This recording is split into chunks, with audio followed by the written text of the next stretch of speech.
حضرت عبداللہ رضی اللہ عنہ سے مرفوعاً مروی ہے کہ السلام اللہ کے ناموں میں سے ایک نام ہے جسے اللہ تعالیٰ نے دنیا میں رکھ دیا ہے، اس لیے آپس میں سلام کو عام کرو، کیونکہ جب آدمی کسی قوم پر سلام بھیجتا ہے اور وہ اس کا جواب دیتے ہیں تو اس کے لیے ان پر فضیلت ہوتی ہے، کیونکہ اس نے انہیں یاد دہانی کروائی۔ اگر وہ اس کا جواب نہ دیں تو جو ان سے بہتر اور پاکیزہ ہے وہ اس کا جواب دیتا ہے۔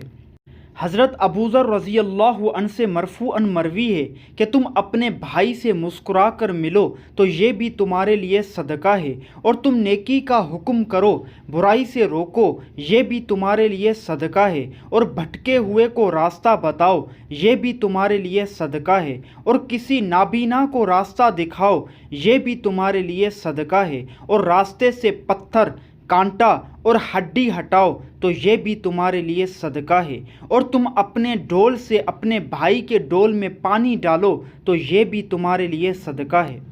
حضرت انس رضی اللہ عنہ سے مروی ہے کہ رسول اللہ صلی اللہ علیہ وآلہ وسلم نے فرمایا، دو دروازے گناہ کے ایسے ہیں جن کی سزا دنیا میں جلدی ملتی ہے، ایک سرکشی و بغاوت اور دوسری نافرمانی۔